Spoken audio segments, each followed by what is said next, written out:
Voilà, donc on attaque donc la suite donc, de signes et symptômes observables par la femme et on en est au changement de la température basale. C'est vraiment une énigme en fait.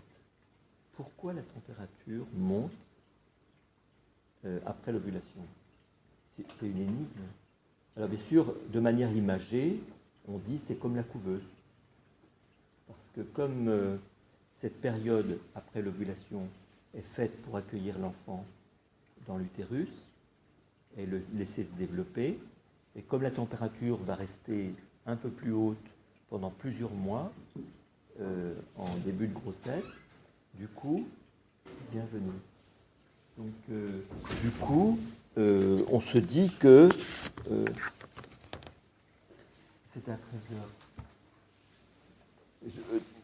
Bon, il se trouve que quelqu'un m'a demandé d'enregistrer, donc j'enregistre, si vous voulez, comme je le mettrai sur YouTube. Si vous voulez, je vous donnerai le... Donc, oui, c'est une énigme. Pourquoi la température monte? Et on se dit que c'est un petit peu comme une couveuse. Mais si on veut être un peu plus sérieux, les enzymes, c'est vrai, les enzymes ne travaillent pas pareil à une température ou à une autre. Ça, c'est vrai que les enzymes n'ont pas la même, n'ont pas tout à fait la même activité en fonction de la température. Si vous êtes dans un laboratoire et que vous changez la température de votre expérience, eh bien les enzymes ne travaillent pas pareil. Mais d'un autre côté, on ne connaît pas de maladie, on ne connaît pas de symptômes ou de maladies liées au non-décalage de température. Exceptionnellement, on a pu voir quelques cas, moi j'en ai eu dans les mains, de cycles ovulatoires sans décalage thermique. Mais c'est exceptionnel. C'est la femme a ovulé, elle ne décale pas, comme si son hypothalamus était insensible à la progestérone. Bon. Donc en somme, ça reste une énigme. On ne sait pas pourquoi la température monte après l'ovulation, mais tout de même, dans l'évolution des espèces, en général, quelque chose qui est là, on trouvera un jour la raison. Vous savez que le cycle féminin, ce n'est pas quelque chose, un acquis des premiers mammifères. Hein, c'est quelque chose qui est arrivé. Ce que la femme a, le cycle, c'est vraiment humain. Hein, et il n'y a que les primates très proches de l'homme qui ont quelque chose de l'ordre du cycle. Pas du tout, c'est pas du tout la même chose, la physiologie des mammifères inférieurs. Donc, cet acquis tardif, oui, et puis c'est pas le chromosome qui s'est cassé, paf, et puis ça fait que ça décale, vous voyez, ce serait des vues très simplistes. Il y a sans doute quelque chose qui fait qu'il est bon que la température monte. Il y a quelque chose. Maintenant, quand est-ce qu'on le saura? Peut-être c'est l'un d'entre vous qui le découvrira. À ce jour, on ne sait pas. On sait que le mécanisme hypothalamique, il est quasiment systématique, mais non, laissez tomber votre téléphone pendant le cours. C'est pas pour vous, je sais que vous pouvez faire deux choses à la fois, mais pour les profs, c'est odieux. Donc, c'est quelque chose qui est physiologique, qui n'est pas du tout négligeable. Le décalage thermique, c'est pas juste à la loupe, on voit que la température n'est pas la même. C'est un décalage qui est franc, de 2 à 5 dixièmes, qui est franc et qui est vraiment très fidèle. C'est-à-dire que donc, après l'ovulation, jusqu'aux règles suivantes, la température est plus haute. Mais elle n'est pas que plus haute, elle est aussi beaucoup plus stable. C'est-à-dire que vous avez une courbe qui oscille un peu comme ça, qui baisse au moment de l'imprégnation estrogénique et qui se met à monter sous l'effet de la progestérone, mais aussi à se stabiliser. Donc la température post-ovulatoire est à la fois plus haute et plus stable. L'oscillation est bien moindre. Et à la limite, quelqu'un qui a l'habitude, même sans décalage, reconnaît un plateau haut par la stabilité. Donc les estrogènes font baisser la température et la progestérone la fait monter. Si bien qu'il y a un nadir dans la courbe de température, c'est le point le plus bas, qui est au moment où il y a le plus d'estrogènes. Il n'y a pas encore de progestérone, mais il y a beaucoup d'estrogènes. Et la température commence à monter dès que soit les estrogènes baissent, soit la progestérone monte. Donc c'est assez proche de ce qu'on a dit tout à l'heure pour le mucus, de la même manière que le changement, l'apparition de la progestérone vient annuler l'effet, l'apparition de la progestérone vient annuler l'effet des estrogènes, et bien de la même manière, la progestérone annule les effets thermiques des estrogènes. On comprend ça? Donc vous avez la température qui oscille, qui est un peu bas, qui baisse, et subitement, elle se calme, elle monte. C'est l'arrivée de la progestérone. Donc décalage, j'ai mis 2 à 4 dixièmes, 2 à 4 dixièmes, 2 à 5 dixièmes possible. Hein. Enfin, en général, plus de 3 dixièmes, mais il y a tout de même des personnes qui n'ont que 2 dixièmes de décalage. Et à l'approche de la ménopause, il y a des personnes dont le décalage est moins ample. Il ne fera plus qu'un dixième et demi. Donc, beaucoup de mystères autour de cette température, mais qui est vraiment un signe fiable de présence et de progestérone. Si bien que c'est le signe le moins cher pour détecter l'ovulation. Si on veut savoir si on ovule, il suffit d'utiliser la courbe de température quand on connaît. Et il y a plein d'algorithmes sur les téléphones, pour le coup, plein d'algorithmes sur les téléphones qui vous lisent même automatiquement la courbe de température et qui vous disent si vous avez ovulé, parce que de fait, ce n'est pas du tout une lecture difficile, c'est très automatisé. Simplement, il faut une température basale, c'est-à-dire celle du corps, pas celle de la surface. Parce que quand moi je suis à l'hôpital il n'y a pas très longtemps, on m'a pris la température dans l'oreille, ça c'est bon pour savoir si j'ai 40 de fièvre. Mais ça ne vous donne pas la température du noyau, du corps, quoi. La température du corps, vous ne l'avez pas dans l'oreille ou sous le bras, ou tout ça c'est des approches. Ça va bien pour distinguer les degrés. Mais la température dont il est question, là c'est en dixième de degré. Donc c'est un peu moins d'un degré, c'est la moitié d'un degré ou un peu moins de la moitié d'un degré. Donc ça, il faut quelque chose de bien précis. Et on a accès donc à la température basale, soit dans la bouche, soit dans le vagin, soit à l'anus. On va pas aller se mettre un thermomètre dans le nez, ça ferait mal, ça, non? Ça serait peut-être fiable, mais ça ferait mal. Mais dans la bouche, sous la langue, dans le vagin ou à l'anus, dans le canal anal. Donc dans les 3 cas, il y a eu plein d'études, notamment à Lyon, il se trouve qu'il y a un service de recherche là-dessus, à l'INSA. Ils font de la recherche et notamment ils nous ont montré, ils s'en servent par exemple, ils ont besoin de connaître la température basale des pompiers quand ils sont au feu. Quand un pompier est au feu, sa température basale monte jusqu'à 40. Et donc il faut extraire le pompier si sa température monte trop. Donc il y a des détecteurs de la température basale, le pompier a ce qu'il lui faut, et sa température, quand les gens sont un peu riches, est émise dans le camion qui surveille tout ça, et ils disent allez m'extraire le 32, il est en train de chauffer.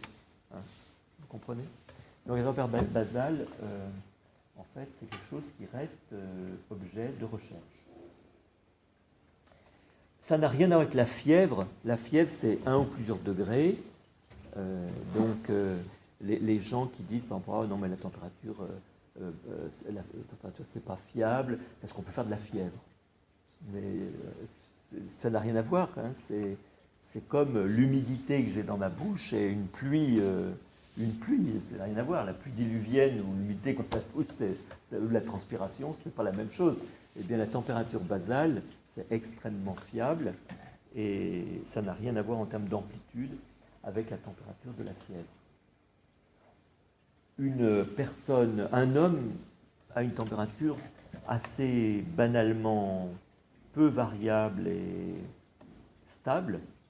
Une femme donc va avoir une température beaucoup plus variable, donc il y a sûrement une raison, mais jamais la même qu'une fièvre.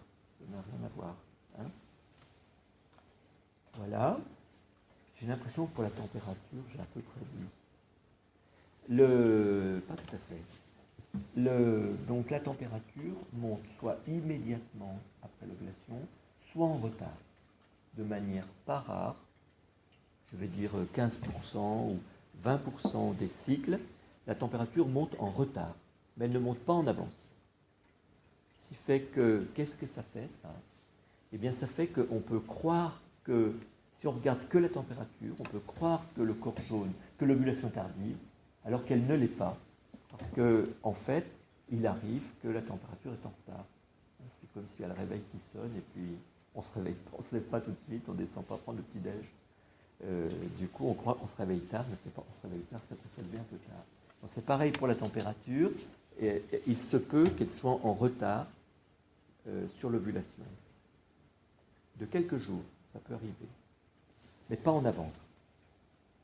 C'est-à-dire que le 3e matin de température haute, on est sûr que l'ovule ne vit plus. C'est-à-dire que la température ne peut pas monter trop tôt. Comme un ovule, ça vit 24 heures, un peu moins de 24 heures, c'est fécondable 12 heures, 18 heures. Un ovule, c'est fécondable que quelques heures, 12 heures, 18 heures. Eh bien, si on a déjà 3 points hauts, c'est sûr que c'est de la progestérone et c'est sûr que l'ovule ne vit plus. Donc, on est entré dans la 3e saison, c'est-à-dire l'été du cycle. La première saison, c'est l'hiver. La deuxième saison, c'est le printemps, fécond. Et la 3e saison, c'est l'été.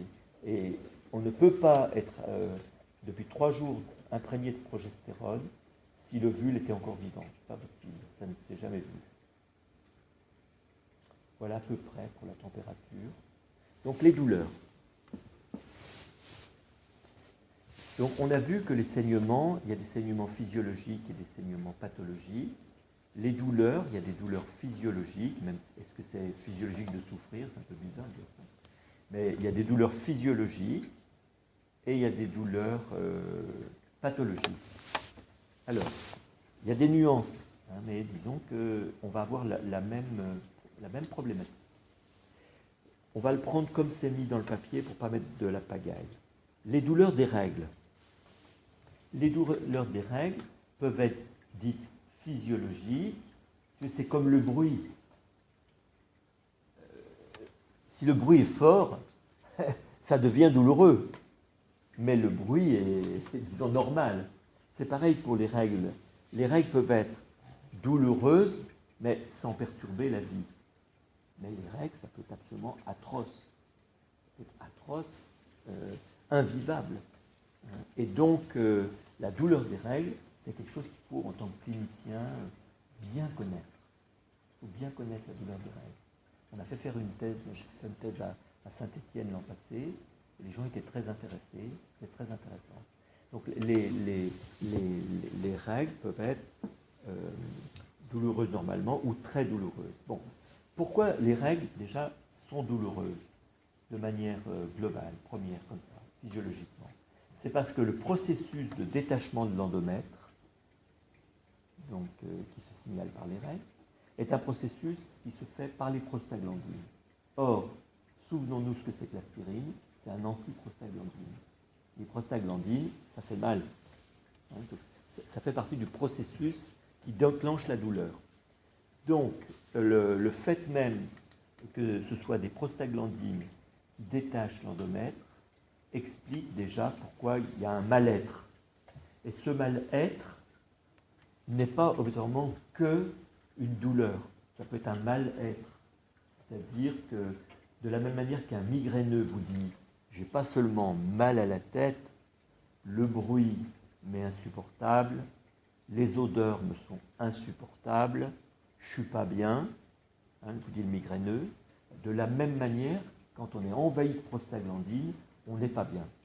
C'est donc un mal-être, si ces demoiselles, les prostaglandines, vont se balader partout, au lieu de rester là où elles doivent. Donc ça, c'est un problème qui perturbe ces périodes pour une femme. Et donc, soit c'est acceptable, parce que c'est pas trop bruyant, soit ça devient bruyant et ça perturbe, soit ça devient carrément atrocement douloureux. Alors, quand ça devient douloureux, en général, c'est associé ou c'est dû à un corps jaune insuffisant.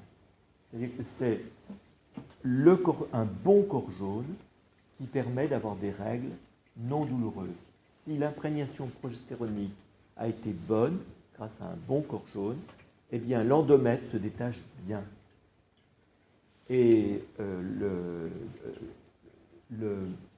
le contraire, c'est-à-dire si le corps jaune est insuffisant, c'est-à-dire qu'il n'a pas été assez progestéronique, eh bien, le détachement de l'endomètre se fera mal. Et donc, va se signaler par ces fameuses douleurs. Ça peut commencer même avant les règles déjà. La femme se sent envahie d'un mal-être 2-3 jours avant les règles. Elle n'est pas bien, elle est gênée, comme un migraineux. Ça aide les hommes à comprendre. Les hommes migraineux peuvent comprendre ce que c'est que ces zones pénibles. Et donc, elles ne sont pas bien, de manière étrange. Et c'est en général associé à un corps jaune insuffisant. Voilà. Enfin, insuffisant. Insuffisant par rapport à ce qui ferait qu'elle n'aurait pas mal et qu'elle aurait un cycle qui est vraiment une remise à niveau, comme on le disait tout à l'heure. En somme, il faut que les saisons se fassent bien, si j'ose dire. Hein. De la même manière, si un hiver se fait bien, on a une année où on repart à zéro. Hein. De la même manière, si l'automne du cycle, qu'est le corps jaune, l'été du cycle et puis la fin du cycle s'est bien fait avec un bon corps jaune, alors on a des règles pas trop douloureuses. On comprend ça, ça va? Et donc, c'est la première raison de douleur physiologique des règles. Mais il y a des douleurs non physiologiques des règles. C'est des douleurs qui, en général, sont tardives. C'est-à-dire qu'au lieu d'avoir mal le premier jour, chouïa le deuxième jour, eh bien, on a mal, au contraire, le troisième jour, le quatrième jour. Et ça, c'est quoi? C'est l'endométriose. C'est l'endométriose. C'est qu'on a de l'endomètre là où il n'en faut pas. Et donc, lorsque cet endomètre là où il n'en faut pas saigne, eh ben, il provoque des douleurs parce que ce sang ne peut pas s'écouler, cet endomètre ne peut pas s'écouler, donc il y a un phénomène inflammatoire autour des bulles d'endomètre qui sont mal placées, soit intra-utérines, soit dans la paroi, soit sur un ovaire, soit vers les trompes, soit dans le bas-ventre. Donc on a des nodules d'endomètre mal placés, et donc du coup on a mal. Moi je me rappelle toujours d'une patiente, j'étais aux urgences, et une patiente qui vient avec un mal de dos atroce. Elle dit, j'ai mal au dos, j'ai jamais eu mal au dos comme ça, jamais. Et quand je la fais parler, tout ça, petit à petit, j'ai des doutes, et je la fais parler, et je me dis, ça pourrait être une irradiation d'une douleur pelvienne. Et donc je l'examine, je lui fais un toucher vaginal. Quand je lui ai bougé l'utérus, il a hurlé. C'était une endométriose.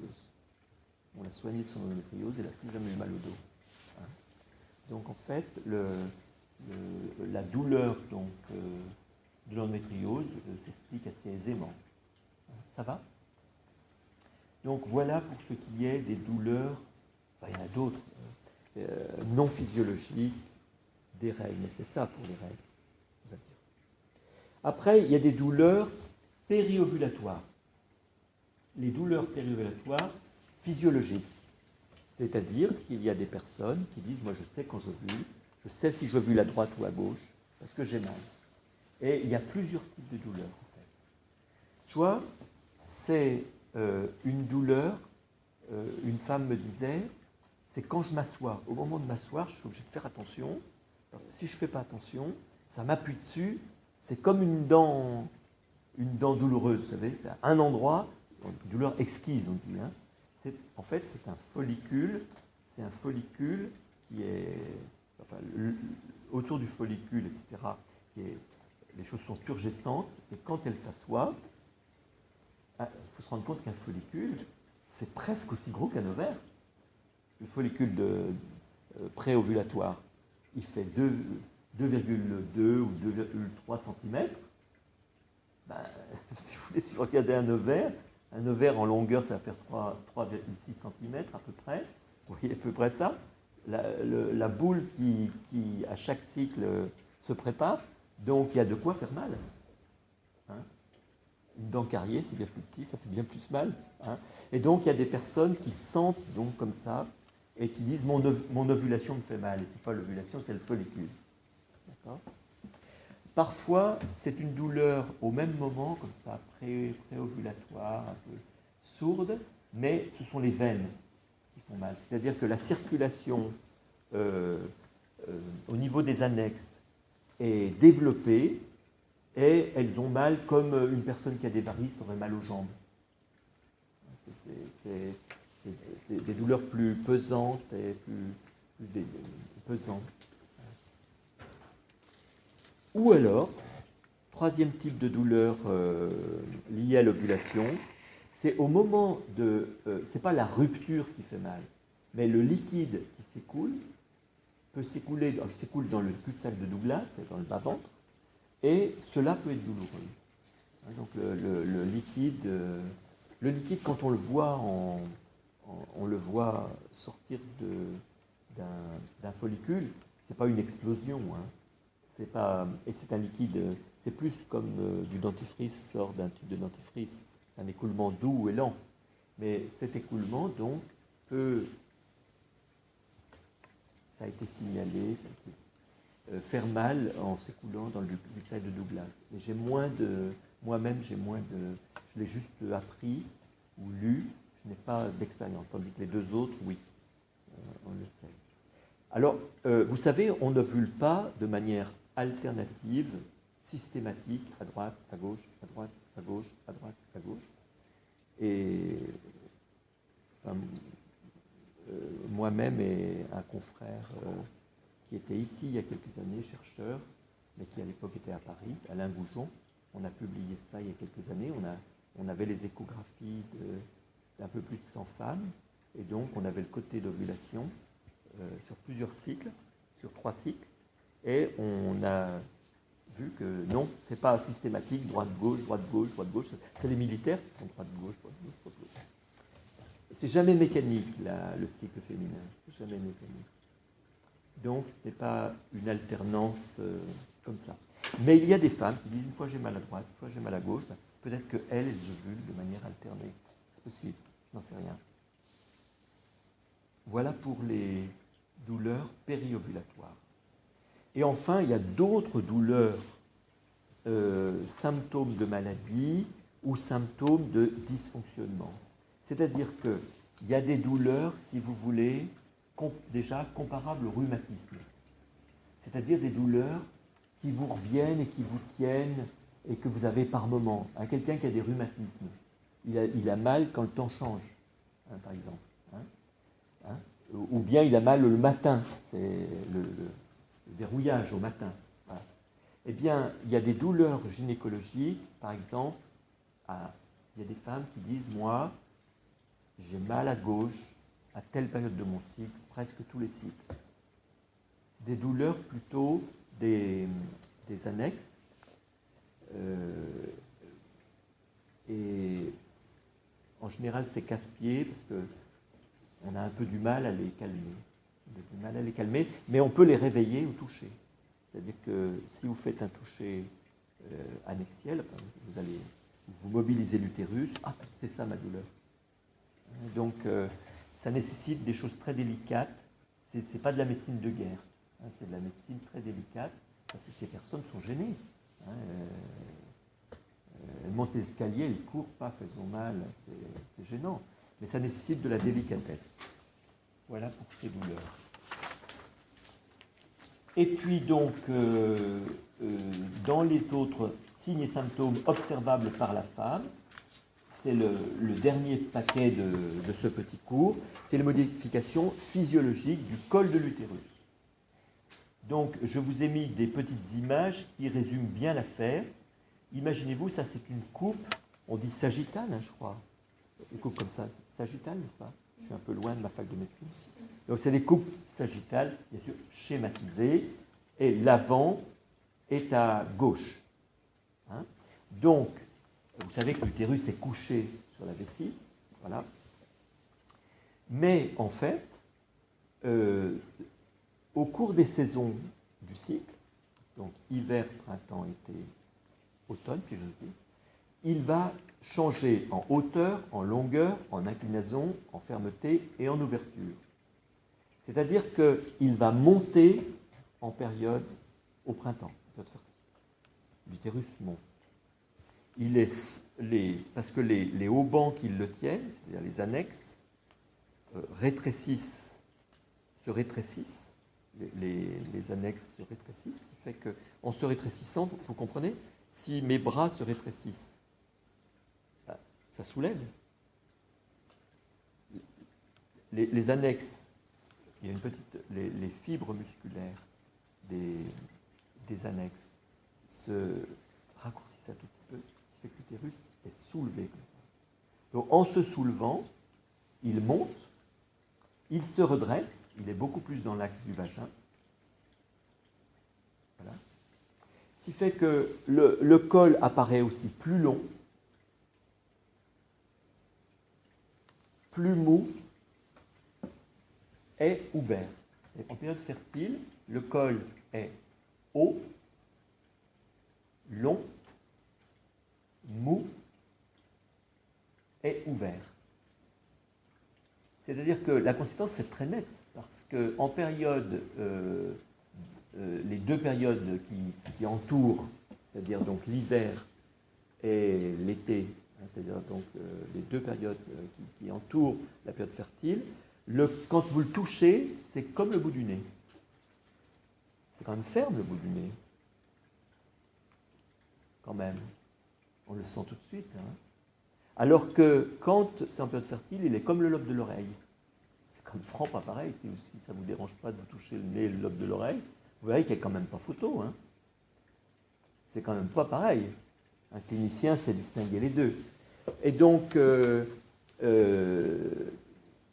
et puis ouvert, en période fertile, ouvert. Et donc, en effet, on a parlé tout à l'heure du bouchon muqueux, le bouchon muqueux qui est présent avant et après, hein, donc avant et après la période fertile, se fluidifie et se met à couler par un col qui s'est ouvert aussi physiologiquement, il s'est ouvert. Voilà pour le col. Et à qui on doit tout ça? À des femmes qui l'ont signalé à un gynécologue qui s'appelle Keefe, K-E-E-F-E, un Américain, et qui a fait confiance à ces femmes, alors qu'en général, taisez-vous, couchez-vous, je vous examine. Donc, beaucoup d'hommes sont passés à côté, et lui était très délicat. Moi, je l'ai vu tout vieil homme un jour à un congrès américain à Washington, et c'est totalement ignoré. Vous regardez dans vos bouquins de gynéco, vous ne le verrez pas. On vous l'a pas enseigné, les sages-femmes. Pourtant, qui doit connaître le col si ce n'est pas une sage-femme? Alors moi, quand j'étais jeune étudiant, je ne savais pas tout ça, étudiant, et je m'étais dit, il faut que j'apprenne à bien faire mon toucher vaginal et tout ça. Faire de la clinique, j'aimais beaucoup la clinique. Il y a des femmes, je ne leur trouve pas le col. Ben oui, idiot, parce qu'elles étaient un col fertile. Femme, tout de suite, on le trouve là. Et donc, quand j'étais ensuite médecin à l'hôpital, j'ai demandé à une patiente qui était suivie aussi par un confrère, je lui ai demandé s'il accepterait de mesurer en centimètres la distance du col à la vulve. Vous voyez, tous les jours, pendant un cycle. Et elle est sympa, elle me l'a fait. Elle a mesuré tous les jours. Et c'est impressionnant. Elle avait le col qui venait, je ne me souviens plus des détails, à style 2,5 cm de la vulve en période non fertile, avant et après, et qui montait, je crois, à 5 cm, 6 cm, Donc du coup, avec mes petits doigts de toubib, voilà pourquoi je ne le sentais pas. Vous voyez ça? C'est intéressant, je trouve ça c'est très intéressant. Mais c'est très délicat ces choses-là. Donc là encore, l'avenir nous dira pourquoi ces choses-là. Pourquoi la température monte? Pourquoi... Vous voyez, moi je suis persuadé qu'il y a peu de choses inutiles dans la nature. Sinon la nature ne prendrait pas son temps de faire tout ça. La nature est très économe. L'évolution des espèces, etc., est très économe. Donc quand quelque chose nous est donné, moi je trouve qu'il faut être assez délicat et pas trop vite négligé.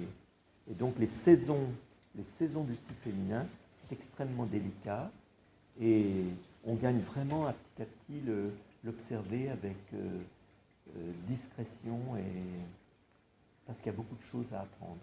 On découvrira beaucoup de choses parce que moi je vous parais très vieux, mais vous un jour vous serez vieux, ben, vous saurez plein de choses qu'on ne sait pas aujourd'hui. C'est ça qui est génial. Et donc, mais à condition d'avoir les yeux ouverts, attentifs, écouter ses patientes. Écoutez les patientes. Parce que là, je vous ai dit beaucoup de signes, j'ai l'impression que je vous en dis beaucoup, mais si on n'avait que ça à faire, je pourrais vous en sortir encore une dizaine. Il y a d'autres signes, vous voyez? Il y a d'autres signes et il y a d'autres choses qui se repèrent par des mesures physiologiques. Voilà, en somme, quand on apprend, vous avez eu un cours sur l'estrogène-progestérone. Bon, bah, quand on apprend, si vous relisez avec un peu de recul votre cours sur les estrogènes et la progestérone, ça n'aboutit pas qu'à l'ovulation, tout ça. Regardez bien ce que ça fait dans la physiologie. Voyez, de la même manière que la testostérone n'aboutit pas qu'au fait qu'on fasse des spermatos et qu'on soit capable d'éjaculer. La testostérone agit sur tout l'organisme, les estrogènes et la progestérone agissent sur tout l'organisme. Il y a peu d'organes qui ne soient pas modulés par nos hormones. Bien, donc, 3-4 petits éléments pour terminer sur les signes. L'interprétation du sang. Donc, sans revenir sur le sang, on voit bien sur ce graphique des éléments qui vont permettre de résumer ce qu'il en est du sang. Je vous ai mis un type de graphique qu'on va utiliser encore dans le reste du cours, où un triangle hachuré signifie règle. Des hachures sans triangle signifient saignement. Un triangle sans hachure signifie mucus. Donc, un triangle hachuré, c'est du sang, c'est des règles. Un hachuré sans le triangle, c'est un saignement. Un triangle sans hachuré, c'est un écoulement de mucus à la vulve. Et cette plage grise, ce plateau, ce trapézoïde gris, c'est la période où la température est haute. Si bien que dans ce grand cycle long là, il y a une première partie qui n'est pas encore ovulatoire. En effet, vous avez les règles, un épisode de mucus, on se dit ça y est, ça va ovuler, et paf, suivi de saignement. Donc la première partie du cycle, elle n'est pas ovulatoire. Il y a eu un essai d'ovulation, mais qui ne s'est pas transformé. Donc, à la chute des estrogènes, l'arrêt du mucus, il y a saignement de privation. Puis, les affaires redémarrent. Il y a un deuxième épisode de mucus, ça y est, va-t-il ovuler? Et oui, cette fois-ci, il a ovulé. En effet, la température décale. Il y a bien eu, donc, imprégnation progestéronique maintenue. Et donc, l'endomètre est transformé par la progestérone. Et donc, quand la progestérone va s'arrêter, eh bien, l'endomètre sera détaché. Ce sont des règles. Donc, c'est pour cela qu'on a coutume de dire que les règles, on appelle règles un saignement qui vient quelques jours ou 2 semaines après une ovulation, mais pour bien dire, c'est qui vient après une période de progestérone. Ça va? Voilà. Et donc du coup, vous voyez, vous avez bien ici les 3 types de saignements, les règles, les saignements qui suivent les estrogènes et des saignements au moment où il y a beaucoup d'estrogènes. Pour le deuxième triangle, c'est-à-dire que la femme a son mucus et elle a un petit écoulement de mucus à la vulve, elle le voit sur son sous-vêtement, s'il n'est pas blanc, et elle le sent simplement à la vulve, comme ça, et elle voit un peu de tacheture de sang, ou alors son mucus devient brunâtre, c'est la même chose, hein, c'est des globules rouges au microscope, et donc c'est signe qu'elle a beaucoup d'estrogène. Voilà. Donc ça c'était pour les écoulements rouges. Pour les écoulements blancs de type, les écoulements blancs, vous voyez, il y a deux planches. Il y a interprétation des écoulements en profil infertile de base sec et interprétation des écoulements en profil infertile de base non sec, d'azythmine. C'est-à-dire, normalement, on a des écoulements qu'au printemps, que pendant la période. On peut en avoir un peu pendant l'été, si j'ose dire, un petit peu, et notamment, mais donc le gros des écoulements de mucus, c'est pendant la période fertile. Et la femme est fertile parce qu'elle a ce mucus. Cependant, 7 femmes sur 10, peut-être plus, mais il y en a 7 sur 10 dans les enquêtes que j'ai pu faire, 7 sur 10, quand elles font attention, en remarquent 1 ou 2 jours avant les règles. C'est typique, comme il y a quand même 3 femmes ici, je peux poser la question, c'est est-ce que ça vous est déjà arrivé de vous dire tiens, j'ai mes règles, et d'aller voir, eh ben non, c'était pas elle. Ça arrive, hein. Et le lendemain, ou le surlendemain, paf, elles sont là. Ben, c'est tout simplement un écoulement fluide, car avant les règles, le col, le bouchon muqueux se fluidifie, le col se ramollit, s'ouvre et monte. Et la fameuse dame dont je vous ai parlé, moi, m'a fait faire une découverte, je ne savais pas que ça existait, on ne me l'avait jamais dit. Pour elle, le col remontait nettement au moment des règles. Je ne peux pas dire si c'est général parce que Keefe ne l'a pas décrit, enfin à ma connaissance. Donc en somme, on a un écoulement au moment de la période fertile et immédiatement avant les règles.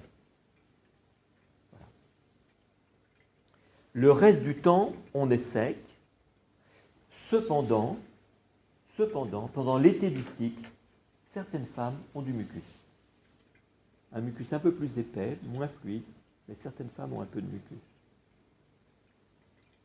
Donc en gros, le mucus, c'est vraiment la période fertile, c'est vraiment le printemps, avec quelques exceptions, de temps en temps, pendant l'été du cycle, la période post-ovulatoire, et beaucoup plus fréquemment à l'abord des règles. Est-ce que ça va? Ça, c'est que cette femme a un profil infertile de base qui est sec. Sous-entendu, elle est sèche quand ce n'est pas du mucus.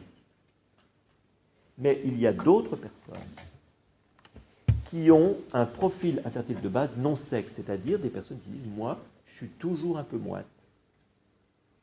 Mais ça, c'est vrai pour beaucoup de choses. Il y a des personnes qui ont toujours les aisselles moites. Des gens qui ont toujours la bouche humide.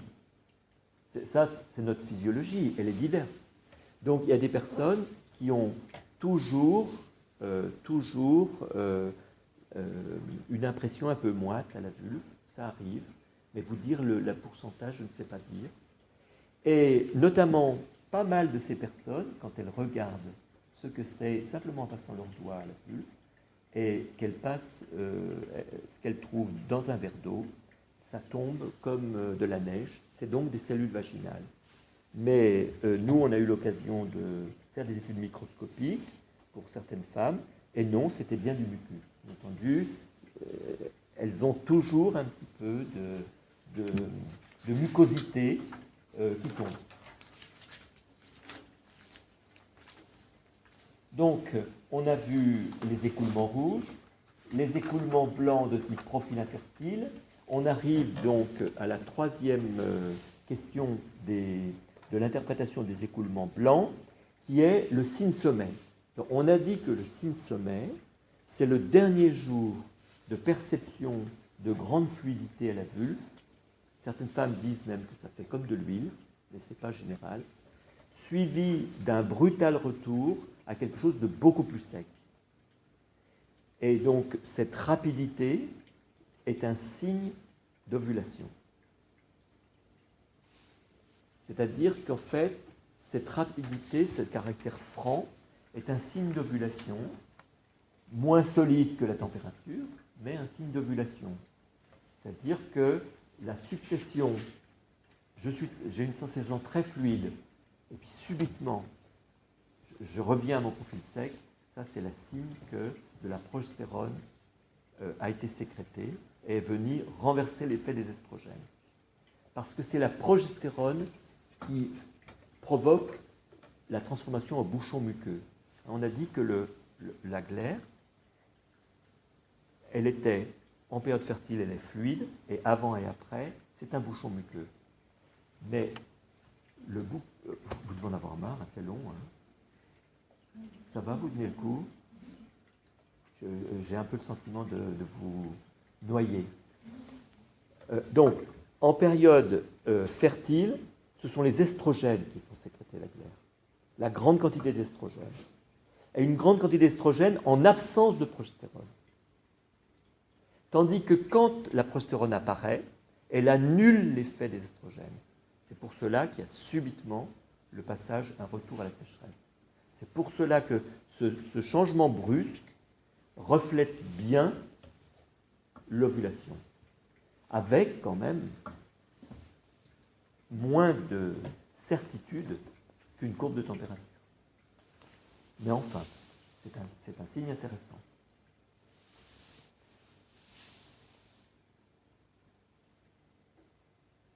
Un dernier point sur le mucus, et après on continue et on va bientôt terminer ce passage. On va faire le dernier point sur la température basale pour ces choses-là.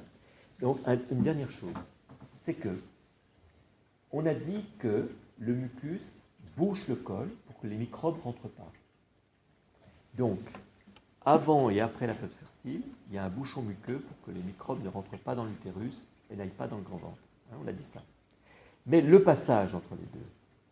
Donc, au début du cycle, on a les règles, puis on a le bouchon muqueux qui se fait pour empêcher que les microbes montent. Et puis à un moment, les estrogènes commencent à arriver et fluidifient le bouchon muqueux, le mucus coule. Puis, il s'arrête de couler, et ensuite, il devient dur. Mais là, il y a une transition, est-ce que vous êtes d'accord? Ça s'arrête de couler, et après, ça devient dur. Mais il y a une transition entre le moment de s'arrêter de couler et de devenir dur. Parce que la glaire qui était là, elle est là. Il lui faut 3 jours pour se durcir. Il faut 3 jours pour que le mucus resté en place, qui était fluide, devienne dur.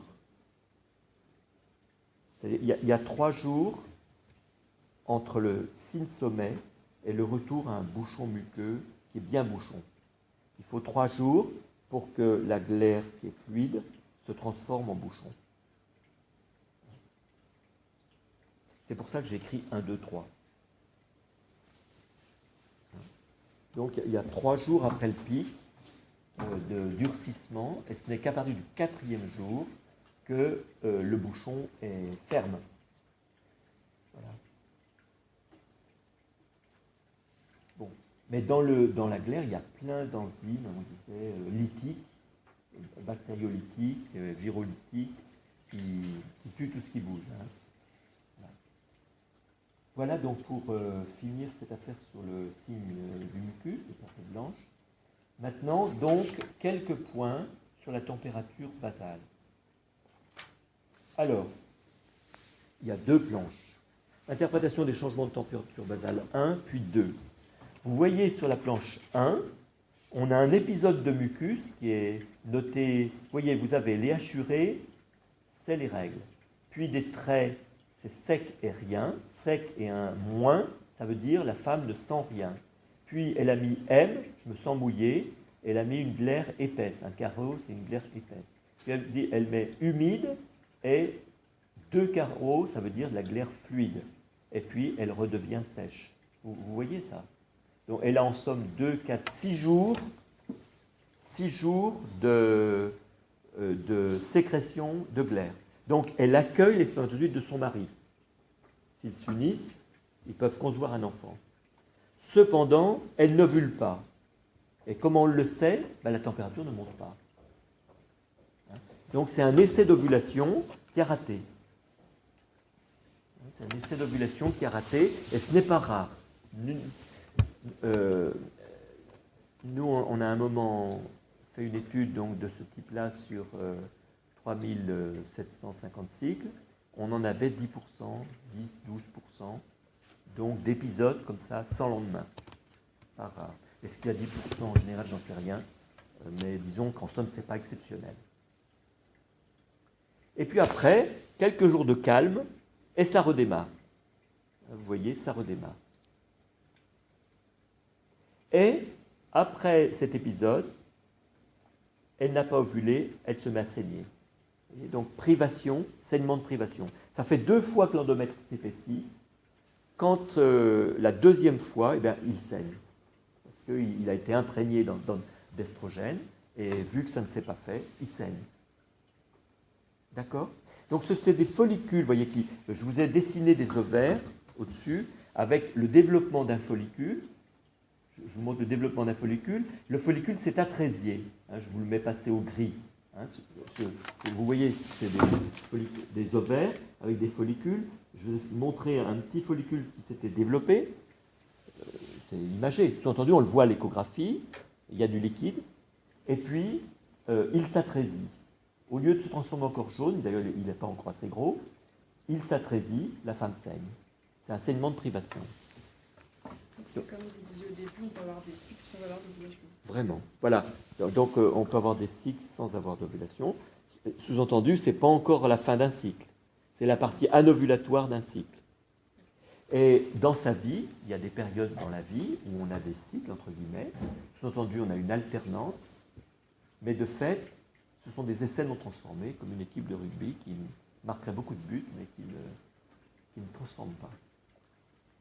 Voilà. Et ça, c'est sous-entendu, une femme qui a des cycles sans ovulation, un jour elle ovulera. Ou tout du moins, c'est très facile de déclencher l'ovulation. C'est pas une personne qui n'a pas de cycle du tout, ça va être plus laborieux. Il faut tout réveiller. Mais une personne qui a des cycles sans ovulation, c'est pas la cata. Vous voyez, il y a même des âges de la vie où c'est comme ça. Et la dernière planche de cette présentation donc, sur les signes et les symptômes, c'est qu'est-ce que c'est qu'un décalage de température? Bon, celui-là, il est frambeau. Ils ne sont pas tous aussi nets, mais de toute façon, c'est un cycle réel. Donc, qu'est-ce qu'on voit? On voit effectivement qu'il y a un niveau bas. La température tourne là autour de 30, je sais pas, 6,45. Après, ça se met à monter, puis après, il y a un premier étage qui se trouve être ici à 37 ou un peu en dessous. La température haute n'est pas obligatoirement bien loin de là, à 37. Ça ne veut rien dire. Ça, c'est pour expliquer dans le secondaire ou dans le primaire aux enfants que la température est à 37 après l'ovulation, mais elle n'est pas à 37 après l'ovulation. Elle est plus haute après l'ovulation, mais elle est ce qu'elle est. Il y a des femmes qui, en post-ovulatoire, sont plutôt à 36,7, d'autres plutôt à 36,9, d'autres plutôt à 37,2. Mais nous, on a vu des femmes qui, en post-ovulatoire, étaient à 36,5. Il n'y a pas de norme. Mais toujours est-il qu'on est à 2 à 5 dixièmes plus haut. Ici, il a carrément 5 dixièmes, un bon 5 dixièmes. Après, combien de temps dure ce plateau haut? Eh bien, on l'a dit, dans bien des cas, il dure aussi longtemps que l'été du cycle. Dans bien des cas. Ici, 2, 4, 6, 8, 10, 11 jours de plateau haut. 11 ou 12 jours. Le 14 jours, c'est pareil, c'est les idées simples. Mais le corps jaune ne fait pas 14 jours. Le corps jaune fait entre 10 et 16 jours, selon les âges de la vie et selon les personnes. Toujours est-il qu'il faut quand même que le corps jaune fasse quelques jours, parce que l'enfant ne s'installe dans l'utérus que entre le 6e et le 8e jour, en général. Il y a eu des travaux qui ont quantifié le nombre de jours pour que le petit aille s'installer dans l'utérus. qui montre qu'il y a une variabilité entre 5 et 9 jours à peu près. Mais on dit 6 jours. Enfin, je ne sais pas ce qu'on vous a appris. On vous a appris 4 à 7, c'est juste.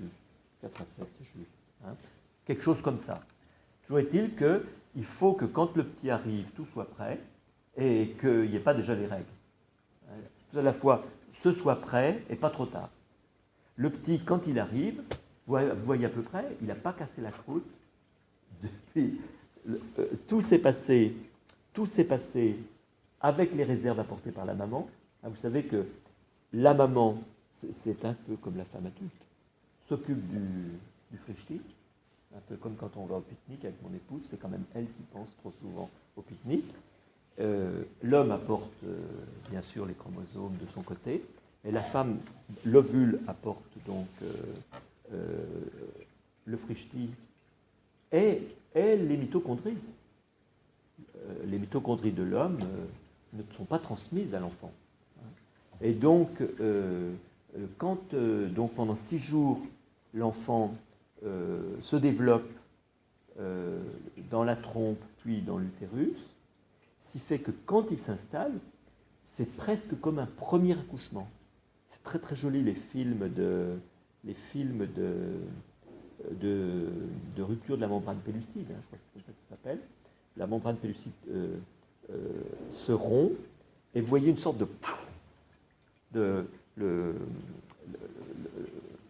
l'embryon sort de cette coque